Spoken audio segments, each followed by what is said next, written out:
vous avez votre Bible, je vais reprêcher un message que j'ai déjà prêché ici.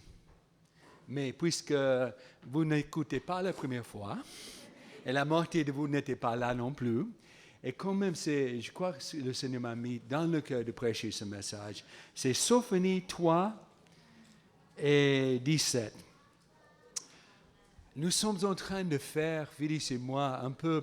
Vous savez que Johnny Hallyday, le chanteur de rock, il a fait une dernière tournée. Je ne sais pas combien de dernières tournées qu'il va faire, mais nous sommes en train de visiter avant de rentrer aux États-Unis pour vivre. Et j'espère qu'on va continuer de venir en France assez souvent pour prêcher. Mais nous sommes en train de visiter les églises où nous étions pasteurs, ou bien nous étions dans l'équipe pastorale, ou bien on avait des très très bons amis. Et là, c'est le Luxembourg, et en Alsace, Reims, Créteil, ici. On estime beaucoup vos pasteurs, Henri et Karen. Pour moi, ce sont des géants de la foi. Et vous êtes bénis d'avoir de tels pasteurs. Il faut le savoir. Amen. Amen. Des fois, Henri, il est un peu casse-pied, mais c'est Karen et le rachète. Hein. Il est où, Henri? Non, je plaisante. C'est un homme de Dieu. C'est vraiment un homme de Dieu. Mais ce message, ça me tient au cœur. Et je me dis, Seigneur, si j'aimerais bien laisser un message avec des églises que j'aime bien et des gens que j'aime bien dans ces églises, c'est ce message-ci. C'est Sophonie chapitre 3, verset 17. L'Éternel ton Dieu est au milieu de toi comme un héros qui sauve. Il fera de toi sa plus grande joie. Il gardera le silence dans son amour. Il aura pour toi des transports d'allégresse. Je te rassemblerai que ceux qui sont dans la tristesse, loin des fêtes solennelles, ceux qui sont sortis de ton sein, l'opprobre pèse sur eux. Voici en ce temps-là, j'agirai contre tous tes oppresseurs. Je délivrerai les boiteux et je recueillerai ceux qui ont été chassés. Je ferai d'eux un sujet de louange et de gloire dans tous les pays où ils sont en opprobre. En ce temps-là, je vous ramènerai. En ce temps-là, je vous rassemblerai. Je ferai de vous un sujet de gloire et de louange parmi tous les peuples de la terre, quand je ramènerai vos captifs sous vos yeux, dit l'Éternel. Seigneur, merci. Merci. Tu es en train d'agir ce matin d'une manière puissante dans nos vies. Seigneur, nous sommes là, comme Bruno a dit tout au début, nous sommes venus pour une raison. Nous voulons avoir quelque chose de ta part. Nous voulons donner notre louange, donner notre adoration. Mais Seigneur, en retour, on est aussi dans le besoin. On a besoin de ton action. Tu nous aides ce matin au nom puissant de Jésus-Christ. Amen. La première fois que je prêchais ce message, c'était suite, et j'ai dit ça honnêtement, c'était suite à une révélation que le Seigneur m'a donnée. Alors, je sais qu'il y a des gens qui ont des révélations pour le petit déjeuner, des visions pour le déjeuner et des grandes choses pour le dîner. Moi, ça ne m'arrive presque pas souvent, de temps en temps, vraiment. J'ai des messages des fois que le Seigneur il me donne pour l'église locale, mais des fois il me donne un message pour l'église avec le E majuscule.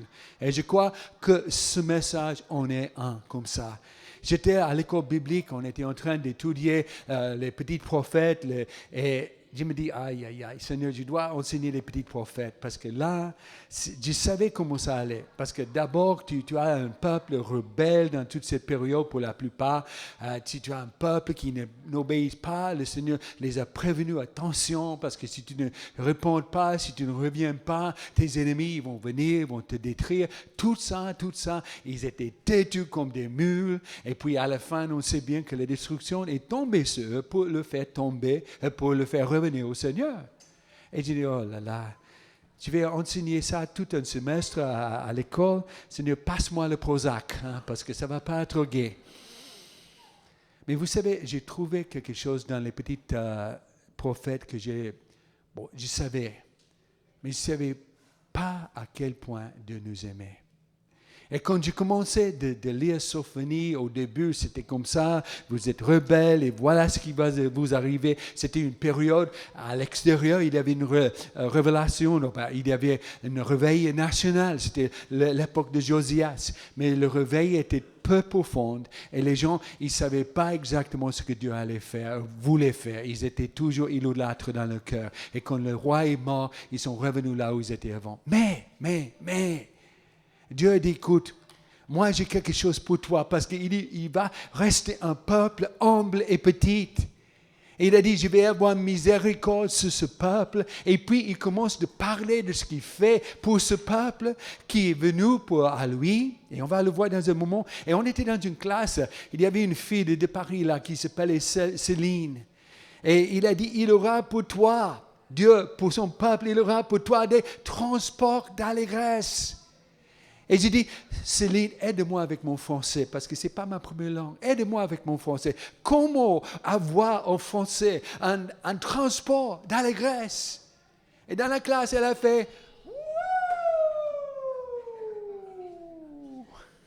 Et c'était là que j'avais la révélation. Parce que j'avais toujours mal de croire que Dieu m'aimait. Je savais qu'il m'aimait. Parce que c'est écrit dans la parole, mon pasteur le disait, ma grand-mère le disait, tout le monde le disait, mais le ressentir, je me suis dit, mais Seigneur, comment peux-tu aimer une personne comme moi? Oui, je sais, peut-être comparé aux autres, j'étais pas si mal que ça, mais comparé à la gloire de Dieu, j'étais loin de ça.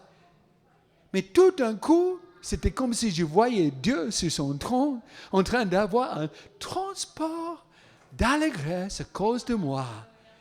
Et je dis, wow, ça je comprends. Alors, reviens un tout petit peu.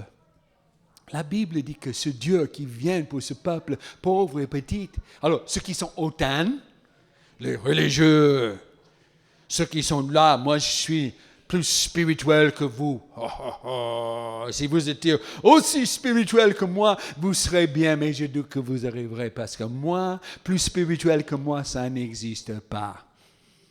Après, l'autre côté, c'était la religion.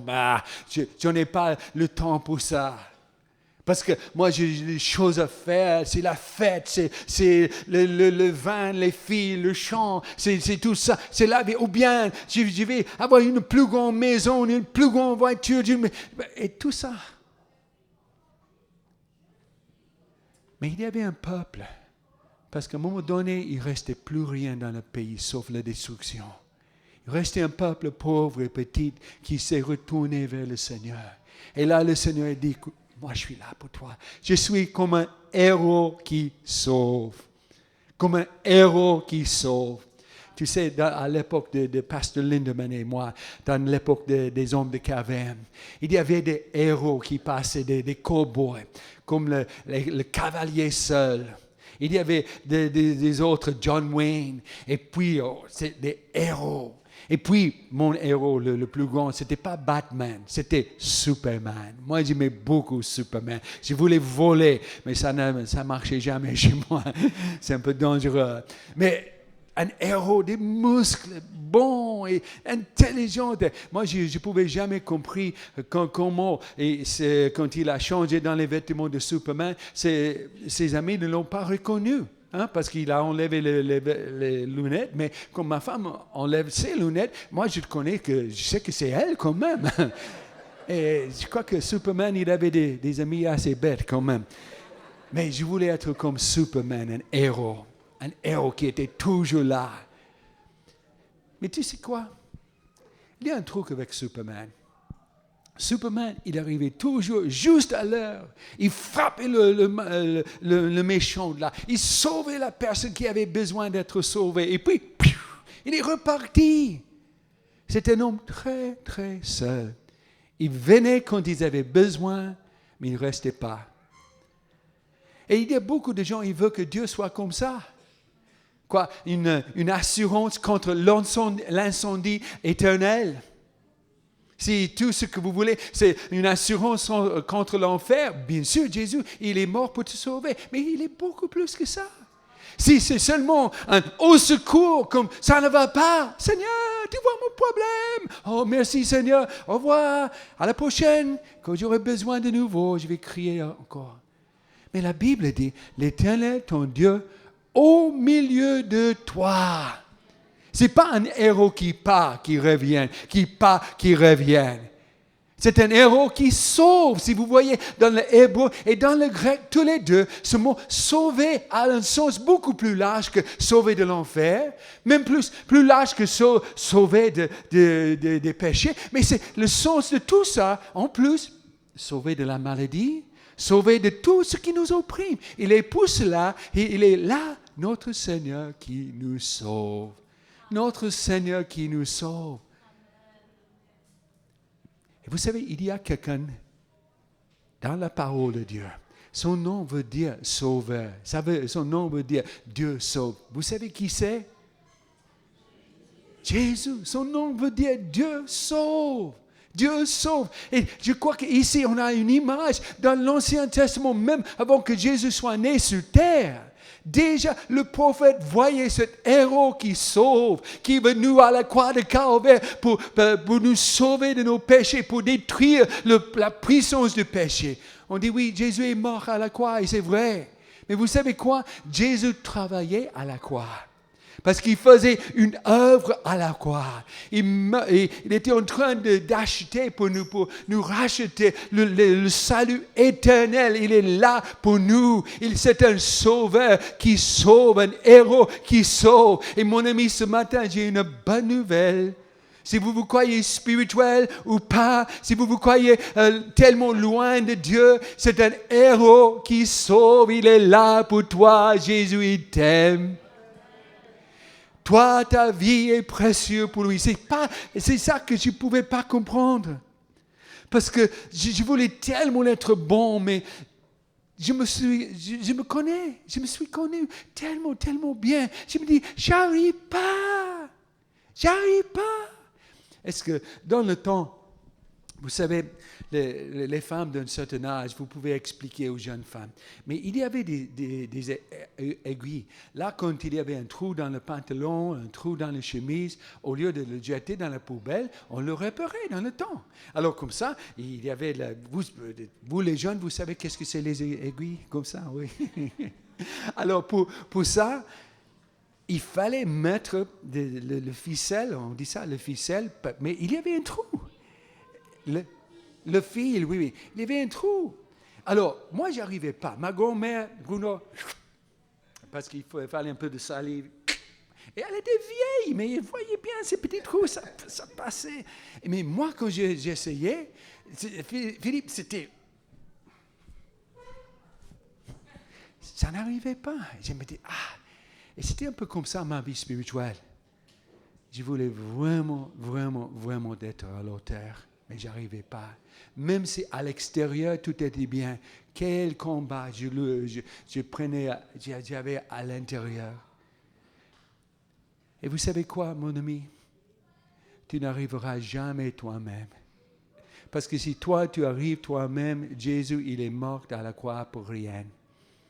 Parce que tu es né avec la tâche de péché dans ta vie et tu as rajouté, et moi aussi, chacun de nous, on a besoin d'un sauveur. Nous ne pouvons pas nous sauver. Nous pouvons nous joindre, nous pouvons aller chez les témoins de Jéhovah et puis les adventistes du 7e jour, le samedi, et les catholiques, les protestants, les évangéliques, les pentecôtistes. Vous pouvez même rajouter les musulmans, les bouddhistes si vous voulez, mais vous ne pouvez pas vous sauver. Vous avez besoin d'un sauveur. Et ce n'est pas une église qui sauve. C'est une personne, la deuxième personne de la Trinité, Jésus-Christ, le Fils de Dieu. C'est un sauveur qui sauve.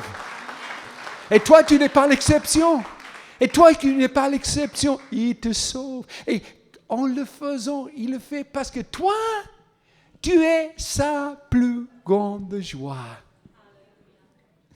Probablement, j'ai raconté l'histoire, mais Christophe est Nami, c'est un ami pasteur de l'église de Massy. Christophe m'a dit que quand tu as les cheveux gris, c'est ce qu'ils peuvent faire les gens qui ont un certain âge. Il peut se répéter et c'est permis parce que vous avez des cheveux gris. Alors, puisque j'ai des cheveux gris, je me répète cette histoire. Si vous l'avez déjà entendu, vous dites « Oh, Oh, quelle histoire, comme si c'était la première fois que vous l'entendez. Hein?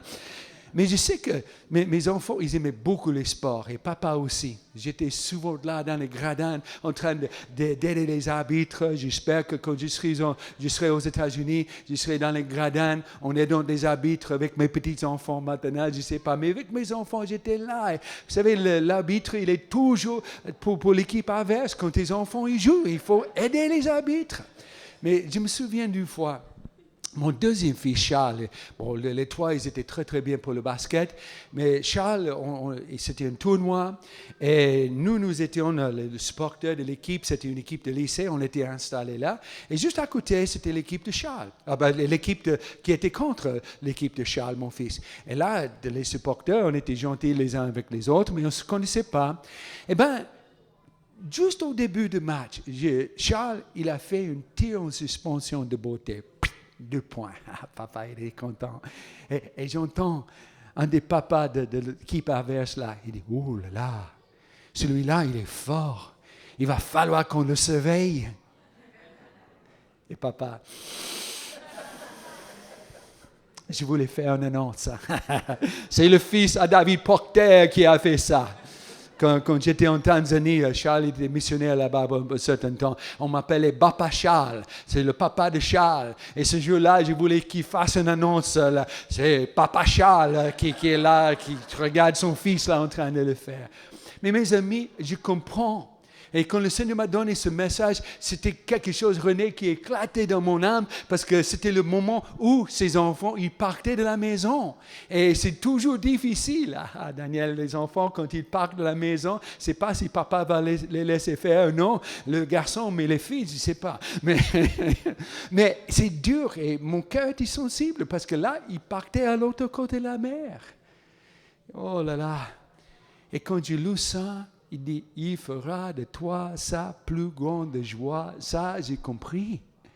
Parce que j'ai dit, Seigneur, je ne comprends pas toujours tes sentiments vis-à-vis de moi. Mais je comprends bien mes sentiments vis-à-vis de mes enfants. Et si toi, tu m'aimes comme moi, j'aime mes enfants, quel amour que tu portes. Parce que moi, je suis limité. Je peux vivre, je peux aimer un peu parce que je suis humain et limité. Toi, Dieu, tu es aussi grand, plus grand que l'univers et tu n'es pas limité comme moi. Et la Bible dit pas seulement que Dieu aime, mais il dit Dieu est amour. Tout son être est plein d'amour. Et mon ami, toi, et je ne sais pas comment, Dieu il est incroyable, mais pour chacun de vous, vous êtes comme un enfant unique pour le Seigneur. Toi, tu es sa plus grande joie. Tu dis, David, ça, je ne peux pas comprendre, parce que là, je parle à l'auteur, il y a un autre qui est mieux. C'était toujours ma sœur aînée qui faisait tout ce qu'il fallait. C'était elle qui avait 18 sur 20 et moi, j'avais 10,1. C'était elle qui était belle et moi qui n'étais pas si belle. C'était moi la préférée de moment. Alors, j'ai une bonne nouvelle pour vous. Il ne faut pas le dire à votre voisin parce qu'il sera jaloux, ok? Mais écoute bien. Vous, le voisin, vous bouchez les oreilles parce que c'est pour votre voisin que je dis ça. Vous êtes le chouchou du Seigneur. En plus, vous êtes son préféré. Une femme qui mourait laissait une petite mot, une petite lettre pour chacun de ses 3 enfants. Et elle a dit, il ne faut pas l'ouvrir avant ma mort. Elle est morte le premier, il ouvre sa lettre, il le lit. Toi, tu étais le premier. Tu étais vraiment mal. Comme je t'aimais. Oh, et je t'aimais tellement. Elle a dit, tu étais toujours mon préféré. Le deuxième, il ouvre sa lettre, il lit. Toi, tu étais comme ça. Et toi, tu t'aimais tellement. Et toi, tu étais toujours mon préféré. Et le troisième qui ouvre sa lettre.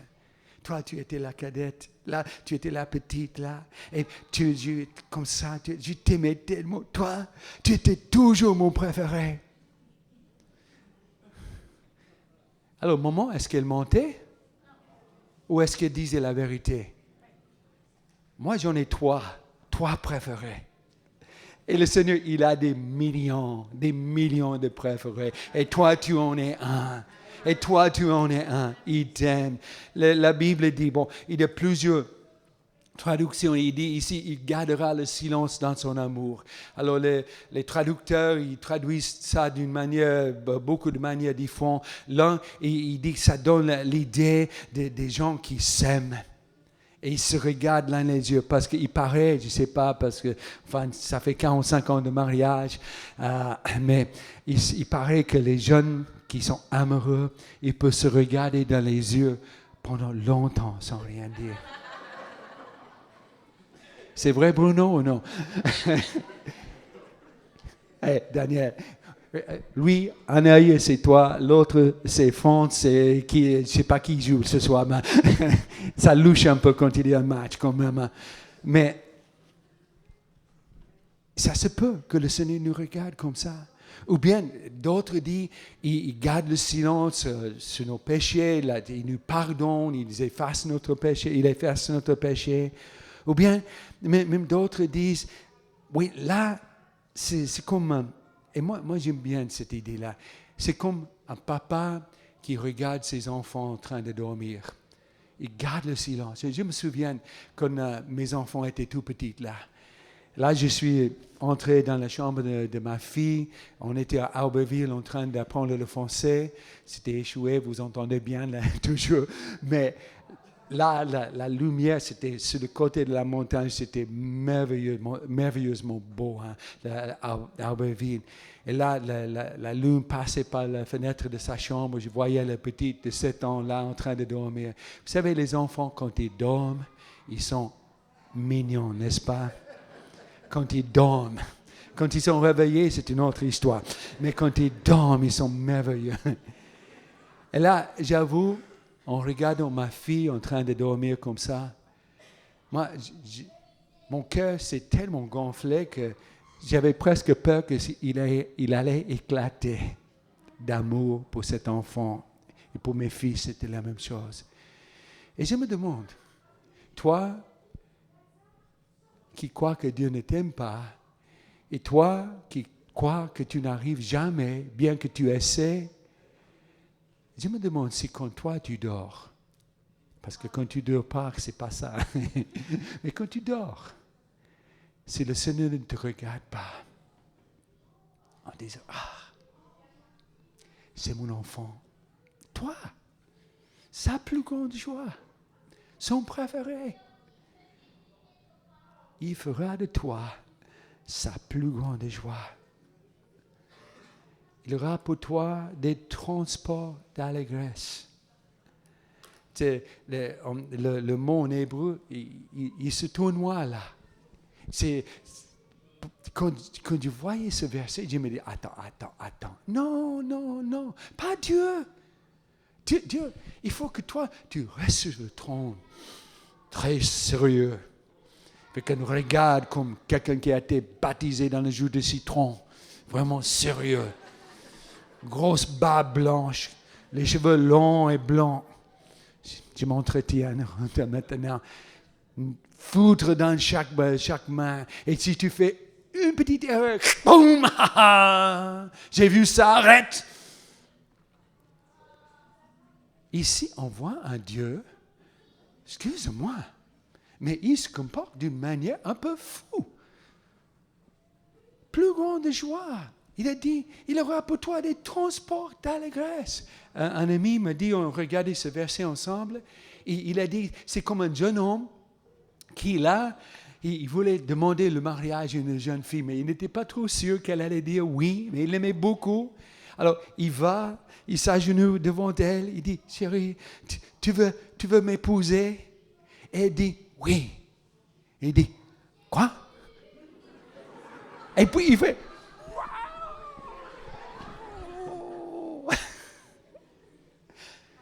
vous me pardonnez, mais c'est ça.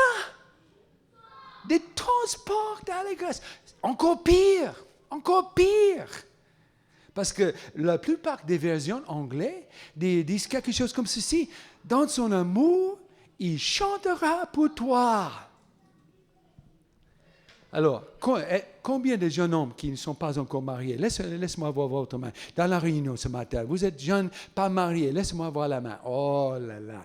Alors, je te donne des conseils, des gars. Vraiment, vous voulez l'impressionner. Tu chantes pour elle. Je suis sûr que Bruno, il chante pour Daniel. C'est vrai, Bruno? Tu as arrêté. René, tu chantes pour elle? Des fois, oui. Elle pleure ou elle crie de joie? Pasteur Lindemann, tu chantes pour elle? Oh oui, il chante pour elle. Ouais, il est bien ce gars, il est bien cet homme. Hein. Dans son amour, Dieu, il chante pour toi. J'ai lu, je ne sais pas si c'est vrai ou non, mais qu'il y a une ethnie, une tribu un peu éloignée des autres en Afrique, quand la femme, elle tombe enceinte et elle va avec ses amis un peu à part et il désire un chant pour cet enfant. Et puis, il crée un chant, et quand l'enfant est né, il chante ce chant, et dans toutes les parties majeures de la ville, le mariage et tout, il chante ce chant. Je ne sais pas si c'est vrai ou non, mais j'ai prêché une partie de ce message à Grenoble. Et la jeune femme, parce que c'était une assemblée qui bilingue, anglais-français. Alors, la jeune femme qui allait traduire pour moi, je lui ai raconté cette histoire. Elle a dit, tu sais quoi? Quand moi je suis né, c'était une jeune femme qui venait de Venezuela. Quand j'étais né, quand ma mère savait qu'elle était enceinte avec moi, elle a écrit un chant pour moi. Elle dit, tu crois qu'à un moment, elle chantera pour nous ce soir? Ce chant? Alors, arrivé à ce point dans le message, j'ai parlé de ce chant que Dieu chante pour nous. Et j'ai dit, écoute, voilà, il y a une dame ici qui a écrit un chant pour sa fille. Alors, elle est venue, la maman de cette jeune fille, un peu timide, un peu gênée comme ça, mais elle commence à chanter. Et elle chante de comment elle était surprise, parce que c'était une fille qui est venue un peu tard dans la vie pour la maman, et elle était surprise, mais là, elle a dit, j'étais tellement content quand je savais que tu venais, et puis elle chantait encore plus, et puis elle est tournée avec sa fille, vers sa fille, et elle chante, et toi, tu es si belle. Et la maman, elle pleurait, et la fille, elle pleurait, je crois que moi, je pleurais presque, tout le monde pleurait. Mais je me dis, c'est un peu comme ça avec toi et le Seigneur. Mon ami, le diable, il t'a menti. Et il t'a dit, quand tu seras assez bon, Dieu il va t'aimer. Mais quand tu réalises combien Dieu t'aime, ce sera beaucoup plus facile de vaincre le péché. Parce que tu vas le servir pas seulement parce que tu le crains. C'est bien de craindre Dieu. La Bible dit, la crainte du Seigneur, c'est le commencement de la sagesse. Si vous n'avez pas de crainte de Dieu, vous êtes stupide. Parce que la sagesse ne vient même pas, ne commence même pas jusqu'à ce que tu craignes Dieu. Mais moi, je ne crois pas que la crainte de Dieu, c'est la fin de la sagesse. C'est le commencement de la sagesse. Et je crois que plus vous entrez dans le Seigneur, plus vous allez découvrir la profondeur, la grandeur, la largeur de l'amour de Dieu en Christ Jésus, ton Seigneur. Et plus tu réalises combien tu es aimé, plus tu vas le servir, pas parce que tu es obligé, pas seulement parce que tu as peur, mais parce qu'il est ton papa. Il est ton fiancé, si tu veux. Et il t'aime de tout son cœur. Et en retour, quand tu vois son amour pour toi, ta réponse est de l'aimer, de te séparer du péché, comme la jeune femme qui se marie, qui se sépare des autres hommes. Vous imaginez, vous les femmes, quand vous êtes mariés avec votre mec là, votre homme, et là, il parle, il dit, chérie, tu sais quoi, moi je t'aime de tout mon cœur. Chérie, je t'aime tellement que j'ai pris une décision. Il dit à sa jeune femme, moi je ne vais plus sortir avec d'autres femmes maintenant, sauf une ou deux fois par mois.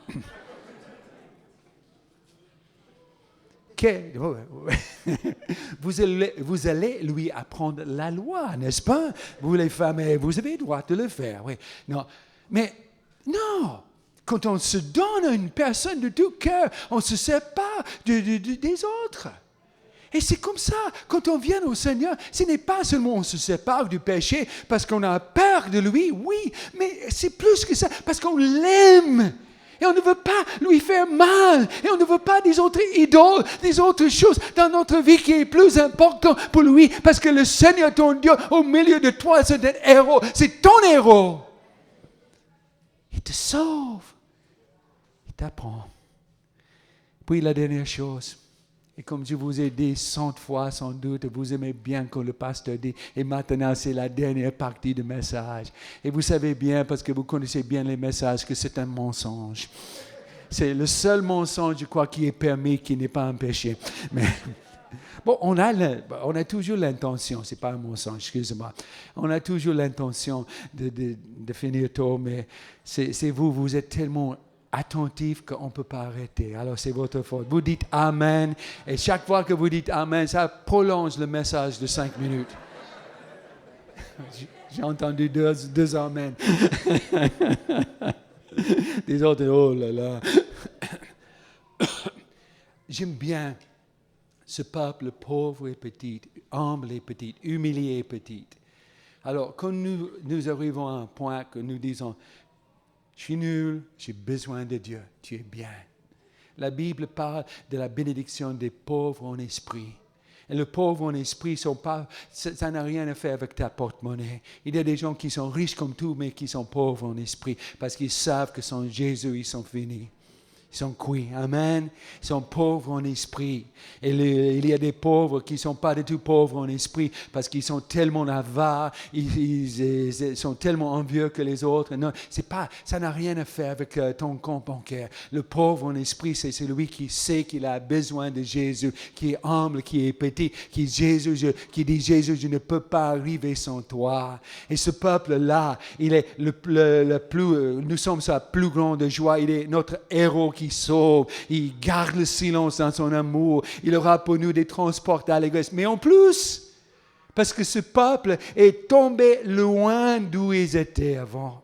Mais il a dit, moi, je vais te restaurer. J'aime beaucoup ce verset. Je ferai verset 19, je ferai d'eux un sujet de louange et de gloire dans tous les pays où ils sont en opprobre. Tu dis, David, tout ce que tu as dit, c'est bien beau, mais tu ne sais pas où je suis passé, je suis trop cassé, je suis trop ceci, cela, j'ai une trop mauvaise opinion de moi-même. Dieu, je sais qu'il peut le faire pour les autres, mais moi, vous savez, c'était ça que je disais pour le baptême de Saint-Esprit. Moi, je croyais que c'était réel, mais ce n'était pas pour moi parce que je n'étais pas assez bon. Et je n'étais pas assez bon. Qui est assez bon? Le Seigneur nous donne le Saint-Esprit, le baptême du Saint-Esprit pour que nous devenions saints. Chaque jour, nous avons besoin de lui pour devenir saints aussi. On ne peut pas arriver tout seul. Mais j'aime beaucoup, beaucoup, beaucoup.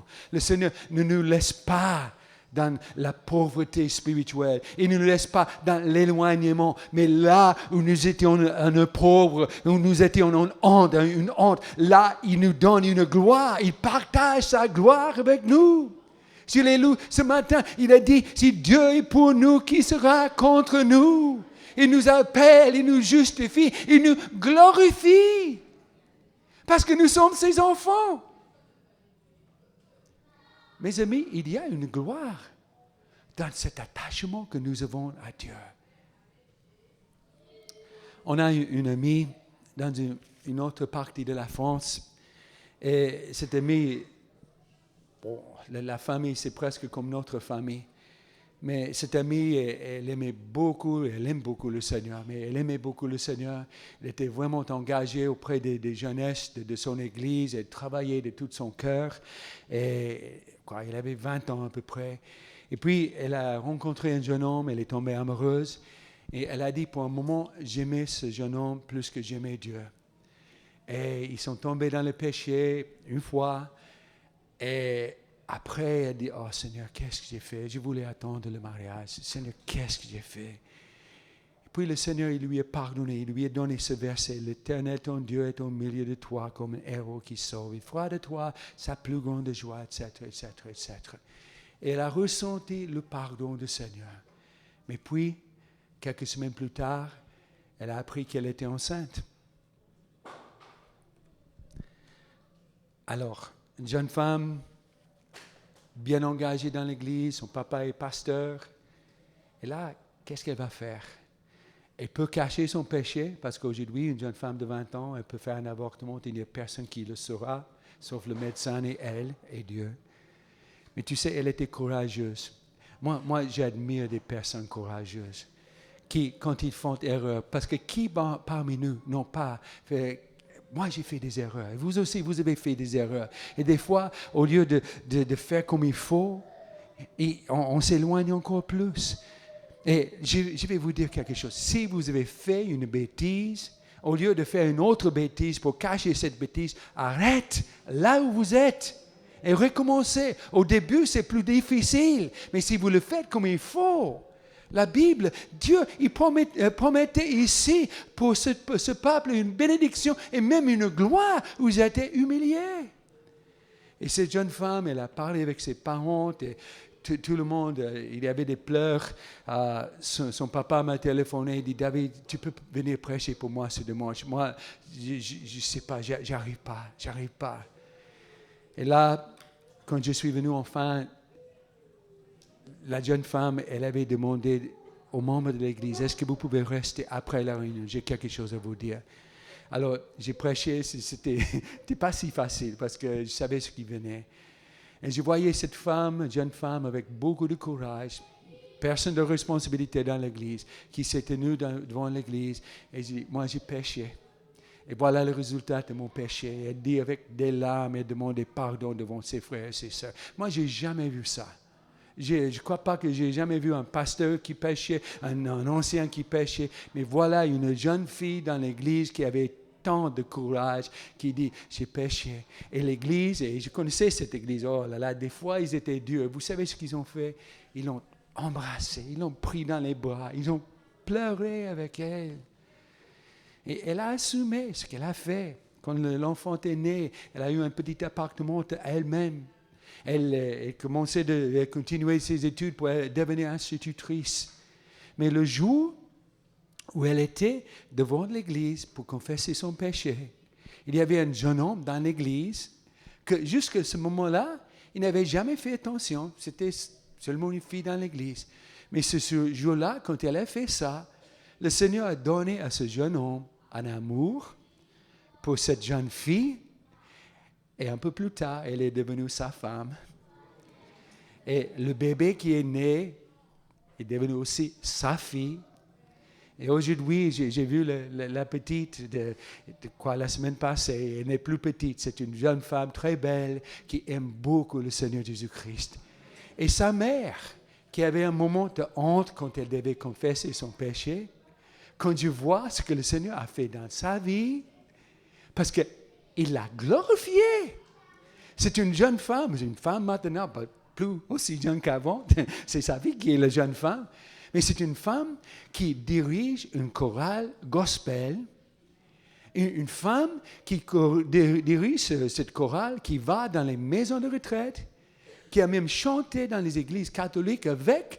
Ils ont emmené le pasteur qui a prêché l'évangile de Jésus-Christ dans les églises là, qui venaient pour entendre les gospels, mais ils ont entendu beaucoup, beaucoup plus. Ils sont allés même dans un grand restaurant dans la ville là, ils ont été invités pour chanter, c'était même pas chrétien, mais le propriétaire dit venez chanter pour nous. Et quel impact qu'ils ont eu en distribuant les Bibles pour les gens qui sont venus pour manger et en proclamant le nom de Jésus par les chants. C'est une chorale gospel de puissance. Et quand je vois ces deux jeunes femmes, lui et son mari, les deux responsables dans l'église et dans le monde, et cette jeune femme, et puis ils ont ajouté un autre enfant, je me dis, Seigneur, parce que lors de cette situation, on ne connaissait rien de ça. On savait seulement maintenant, il faut vivre. Et le Seigneur m'a parlé, il dit, David, tu sais, cette deuxième partie de verset, ça c'est pour la fille. C'est pas seulement que je lui pardonne, mais là où il y avait de honte dans le pays d'opprobre, je vais faire d'elle un sujet de louange et gloire. Et je vois la gloire de Dieu dans la vie de cette femme, dans le ministère de cette femme. Et je me dis, Seigneur, toi, ta parole est vraie, tu nous aimes. Et même quand nous nous plantons, quand nous faisons des erreurs, tu ne nous chasses pas, mais tu nous fais relever, Seigneur. Tu nous pardonnes et tu utilises notre vie de nouveau. Et ça, c'est la bonne nouvelle que j'ai pour vous ce matin. Dieu vous aime. Et tu es précieux pour lui. Peut-être tu es fidèle au Seigneur depuis des années, mais tu as le sentiment de j'arrive pas, je crois pas, comment Dieu peut m'aimer. Ou bien peut-être vous vous sentez loin. Mais la bonne nouvelle, c'est que Jésus est là pour toi. Et toi, et toi, et toi. Tu es son préféré. Seigneur, merci. Merci, merci, merci, merci, merci, merci. Oh, je te remercie pour le pardon de péché, Seigneur. Je n'ai jamais mérité ça. Toutes ces années que j'étais misérable en moi-même parce que j'avais le sentiment de ne pas arriver. Et tu m'as pardonné. Et maintenant, je sais que je suis ta plus grande joie. Et je sais que chaque personne ici qui fait appel au nom du Seigneur, c'est ta plus grande joie. Personne ne regarde ni à droite ni à gauche. Je crois qu'il y a quelque chose de puissant qui arrive. Moi, j'aimerais beaucoup, plus pour vous que pour moi, mais que le dernier dimanche, que je prêche, dimanche matin, que je prêche en France avant de tourner cette nouvelle page pour notre vie, j'aimerais bien que toi, qui n'es pas au Seigneur maintenant, que toi tu viennes au Seigneur. Que toi tu goûtes cet amour que Dieu a pour ta vie. Que tu goûtes le pardon du péché. Que toi tu réalises à quel point tu es aimé et que Dieu veut te sauver. Tu es là, tu dis David, prie pour moi, et moi je prie pour moi-même, que Dieu me pardonne et Dieu me sauve. Tout simplement, levez la main, retirez-la, je ne vais pas vous embarrasser, mais je me dis, Amen, Amen. Des autres, Amen. Moi, Amen, Amen, Amen. Laissez pas passer ce moment. Laissez pas, Jésus est là. Plusieurs ont déjà levé la main en disant, Jésus, je t'aime. Jésus, je veux te recevoir. Amen. Mais aujourd'hui, je me donne à toi. Je veux le pardon. Je veux la nouvelle naissance. Je veux être à toi. Justement compris. Levez la main, vous aussi, qui voulez vous joindre aux autres pour dire, aujourd'hui, je me donne au Seigneur Jésus-Christ. Levez la main. Amen. Merci, merci. Merci, merci. Alléluia.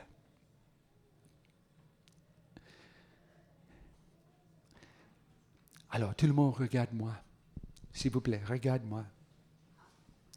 La Bible dit, si vous confessez de la bouche le Seigneur Jésus-Christ, et si vous croyez dans ton cœur que Dieu l'a ressuscité des morts, vous serez sauvés. Alors, plusieurs ont indiqué, ils voulaient être sauvés. Alors, si vous croyez que vous devez mériter, vous ne serez jamais sauvé parce que vous ne pouvez jamais mériter un si grand salut. La seule façon, c'est de le recevoir par la foi. Quelqu'un te donne quelque chose, c'est un don gratuit. Et Jésus veut te le donner. Tu dis, David, il dit, mais il faut croire que Jésus est ressuscité des morts. Je ne sais pas si je peux croire qu'une personne qui est morte est ressuscitée ou non. Moi, je me suis posé la question et tout d'un coup, je me suis dit, mais quand je prie, je suis sûr et certain que Jésus est là.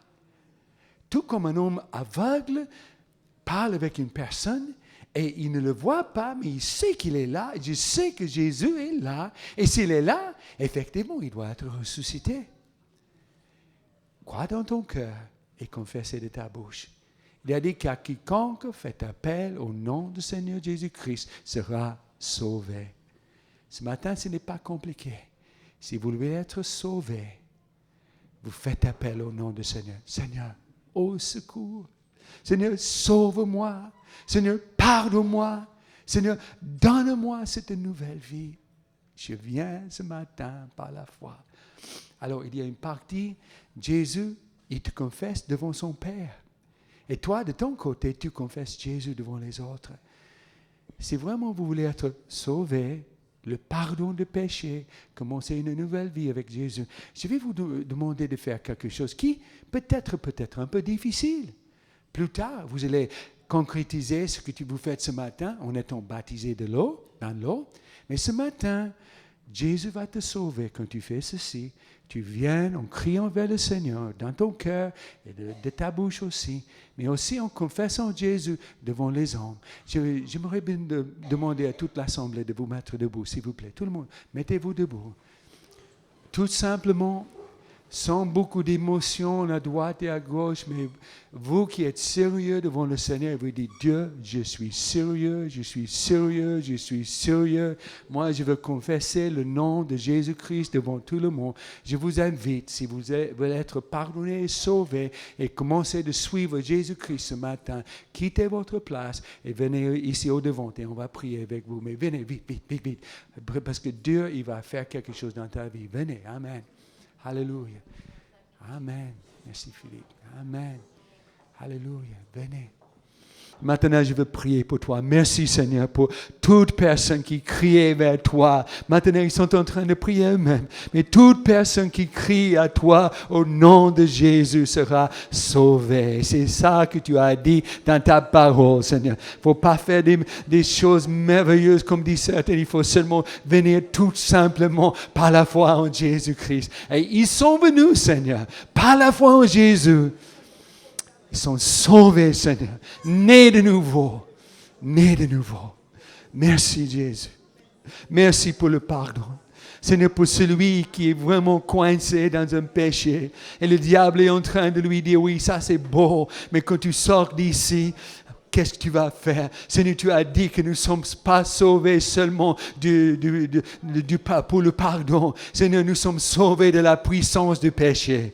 Maintenant, à partir de notre confession de Jésus-Christ, le péché n'a plus de puissance sur nous. Il peut nous tenter, mais il ne peut pas nous emprisonner comme avant. Nous ne sommes plus prisonniers. Nous sommes libres en Jésus-Christ, notre Seigneur. Nous sommes libres en Jésus-Christ, notre Seigneur. Je suis libre. Je suis libre. Le péché est vaincu. Il n'y a rien par une âme formée contre moi qui peut réussir. Je suis libre en Jésus-Christ, mon Seigneur. Alléluia. Oh, alléluia. Alléluia. Seigneur, nous allons nous souvenir de ce matin dans l'éternité. Alléluia. Car tu as commencé une nouvelle vie. Tu as commencé une nouvelle vie pour plusieurs personnes. Alléluia. Alors, regarde-moi. Je te donne quelque chose de la parole. Quand tu sors de ces lieux, tu peux être sûr que le diable, il va te dire, mais il n'y a rien qui s'est passé. C'est normal. Le diable, c'est un menteur.